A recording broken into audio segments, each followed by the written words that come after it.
भारतीय प्रवासी की सड़क हादसे में मौत। नमस्कार, स्वागत है आपका हमारे चैनल यूए खबर पर। यूए में मंगलवार को हुए सड़क हादसे में भारतीय प्रवासी केरल की महिला जो कि 53 वर्षीय थी साजिना बानो सी की मौत हो गई है। वे ईद अल एन पर छुट्टियां मनाकर परिवार के सदस्यों के साथ कार से घर लौट रही थी।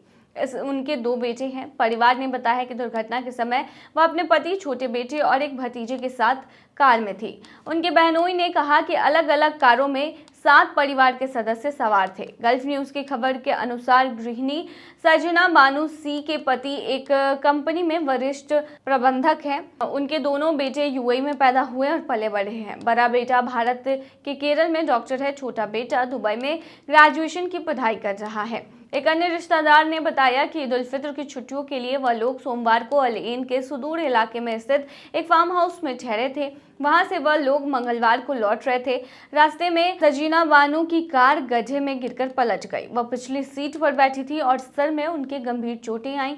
चोट लगने के कारण मौके पर ही मौत हो गई। लेकिन उससे पहले अगर आपने अभी तक अरब टाइम्स ऐप को डाउनलोड नहीं किया है तो फटाफट कर लीजिए। बता दें कि डाउनलोड करने के लिए आपको ज़्यादा कुछ करने की जरूरत नहीं है। जाना है प्ले स्टोर पर, सर्च करना है अरब टाइम्स ऐप, वहाँ पर आपको ऐप दिख जाएगा, आप उसे डाउनलोड कर सकते हैं। तो डाउनलोड ना। उनके साथ कार में सवार अन्य लोगों को मामूली चोटें आई हैं। बता दें कि संयुक्त अरब अमीरात में भारतीय नागरिकों की मृत्यु के संबंध में उपलब्ध आंकड़ों के अनुसार वर्ष 2020 में 2454 भारतीय श्रमिकों की मृत्यु हुई थी, जो 2019 में 1751 थी। वहीं 2021 में यह संख्या बढ़कर 2770 हो गई है। इसके अलावा 2021 में कतर में भारतीय नागरिकों की मृत्यु 420 थी, जो कि 2020 में 385 थी। हालांकि सऊदी अरब में भारतीय नागरिकों की मृत्यु जो है 2021 में 2328 थी, जो 2020 में 3723 थी, यानी कि इनमें कमी आई है। इसके अलावा फरवरी 2025 तक की सरकारी आंकड़ों के अनुसार यूए में 29 भारतीय नागरिकों को मृत्यु दंड दिया गया है, जो विदेश में किसी भी अन्य देश की तुलना में सबसे अधिक है। देखिए, यूए में यूं तो ट्रैफिक रूल जो है वो काफ़ी ज़्यादा सख्त है, लेकिन फिर भी इस तरीके के हादसे जो हैं वो नज़र आते हैं।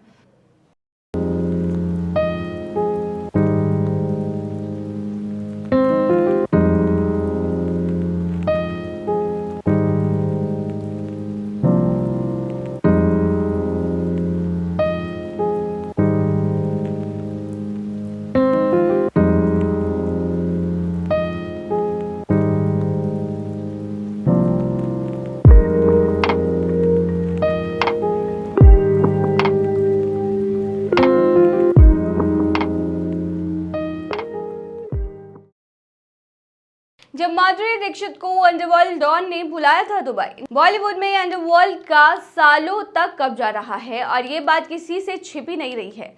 एक दौर ऐसा था जब फिल्मी सितारे अंडरवर्ल्ड के इशारों पर नाचते थे। बड़े से बड़ा स्टार भी इनके आगे चुप्पी साध लेता था। फिल्मों में काम भी अंडरवर्ल्ड डॉन की सिफारिश पर ही मिलता था और फिल्मों से पत्ता भी इनके कहने पर कट जाता था। किसी को स्टार बना देते थे तो किसी का करियर ही नहीं बल्कि जिंदगी भी तबाह कर देते थे। कई फिल्मी सितारे इस खौफ में वो भी कर गुजरते थे जो वो कभी करना नहीं चाहते थे। इस दौर में एक ऐसी एक्ट्रेस भी थी जो कभी भी इनके नापाक इरादों के आगे नहीं झुकी, और ये कौन एक्ट्रेस है बताएंगे। लेकिन अगर आपने अभी तक अरब टाइम्स ऐप को डाउनलोड नहीं किया है तो फटाफट कर लीजिए। बता दें, डाउनलोड करने के लिए ज्यादा कुछ करने की जरूरत नहीं है। आपको जाना है प्ले स्टोर पर, सर्च करना है अरब टाइम्स ऐप, वहां पर आपको ऐप दिख जाएगा, आप उसे डाउनलोड कर सकते हैं। So download now. ये कोई और नहीं बल्कि सबकी चहेती एक्ट्रेस माधुरी दीक्षित है। उस दौर में माधुरी दीक्षित बॉलीवुड की नंबर 1 हीरोइन बन गई थी। उनके चाहने वालों की कोई कमी नहीं थी। कई फिल्मी सितारे भी उनके दीवाने थे। उनकी फिल्में लगातार हिट हो रही थी। तभी उन पर अंडरवर्ल्ड डॉन अनीस इब्राहिम की नजर पड़ी। ये डॉन अपनी अय्यासी के लिए बॉलीवुड की हीरोइनों का फायदा उठाया करता था। इसकी पार्टी में परफॉर्म करने के लिए कई फिल्मी सितारे पहुंचते थे। ये उन्हें महंगे गिफ्ट भी देता था। इसी तरह यह माधुरी दीक्षित के पीछे पड़ गया और उन पर दबाव बनाने लगा। अनीस का कहना था कि वो दुबई आए। कई बार बुलाने के बाद भी एक्ट्रेस उससे नहीं डरी और मना कर दिया। माधुरी ने तय किया कि वो नहीं जाएंगी दुबई। माधुरी की ये हरकत अनीस को रास नहीं आई और उसने इस बात को ईगो पर ले लिया और एक्ट्रेस को जान से मारने की प्लानिंग कर ली। ऐसे में एक्ट्रेस को कड़ी सुरक्षा के बीच प्रोटेक्शन के साथ रहना पड़ा था। कुछ वक्त के लिए उन्होंने विदेश में भी दिन काटे। इस बारे में लेखक और सीनियर जर्नलिस्ट जितेंद्र दीक्षित ने विस्तार से बताया है। हालिया पॉडकास्ट में उन्होंने पुलिस अधिकारी अविनाश धर्माधिकारी के साथ हुई बातचीत के अंश पेश किए और बताया कि किस तरह बॉलीवुड में अंडरवर्ल्ड डॉन का साया मंडरा रहा था, जिससे माधुरी दीक्षित का जीवन भी खौफ में कटा। बता दें, अनीस इब्राहिम कोई और नहीं बल्कि दाऊद इब्राहिम का भाई था, जो कई ड्रग कॉर्लेट चलाया करता था। लेखक और सीनियर जर्नलिस्ट जितेंद्र दीक्षित ने एक पॉडकास्ट में खुलासा करते हुए कहा था कि ये कहानी भी मुझे अविनाश धर्माधिकारी ने बताया। उन्होंने एक तरह से माधुरी दीक्षित की जान बचाई थी। माधुरी दीक्षित को अनीस इब्राहिम प्रेशराइज कर रहा था दुबई आने के लिए गलत इरादे से। बहुत सारी और हीरोइनों को भी बुलाता था, उन्हें गिफ्ट देता और वो करता था जो चाहता था। माधुरी दीक्षित पर भी उसकी नजर थी। उन्होंने जाने से इनकार कर दिया और उनकी शर्तों के आगे घुटने नहीं टेके। इससे अनीस इब्राहिम भड़क गया और तय किया कि माधुरी की हत्या करा दी जाएगी। ये जानकारी क्राइम ब्रांच को आई और क्राइम ब्रांच ने फिर सुरक्षा भी दी और वॉच करती रही। फिर कुछ सालों के लिए माधुरी दीक्षित देश से बाहर भी चली गई। ये बहुत बड़ा थ्रेट था, लेकिन माधुरी इसे खुद को बचाने में कामयाब रही। तो एक वक्त था जब यूएई में अंडरवर्ल्ड डॉन का बसेरा हुआ करता था और सभी वहीं पर जाकर छिपते थे और वहीं से अपने कोड़े धंधे को चलाते थे। दुबई में प्रदर्शित की जाएगी शाहजहां की तलवार, होंगे नीलाम। एक समय था जब भारत पर मुगल राज किया करते थे। इसी दौरान शाहजहां नाम के एक बादशाह हुए जिन्होंने ताजमहल का निर्माण करवाया था। वह तो अब इस दुनिया में नहीं है, लेकिन उनकी एक नायाब वस्तु आज भी दुबई में मौजूद है। जी हाँ, हम आपको बताएंगे, लेकिन उससे पहले अगर आपने अभी तक अरब टाइम्स ऐप को डाउनलोड नहीं किया है तो फटाफट कर लीजिए। बता दें, डाउनलोड करने के लिए ज़्यादा कुछ करने की ज़रूरत नहीं है। आपको जाना है प्ले स्टोर पर, सर्च करना है अरब टाइम्स ऐप, वहाँ पर आपको ऐप दिख जाएगा, आप उसे डाउनलोड कर सकते हैं। So download now. दुबई में शाहजहां की एक तलवार को प्रदर्शित किया जाएगा जो जल्द ही नीलामी के लिए उपलब्ध होगी। इस तलवार के साथ साथ कई अन्य इस्लामी हथियार भी प्रदर्शित किए जाने वाले हैं। इस्लामी हथियारों और शास्त्र नगर के इस दुर्लभ निजी संग्रह की प्रदर्शनी सोथबी नामक नीलामी घर द्वारा आयोजित करवाई जा रही है।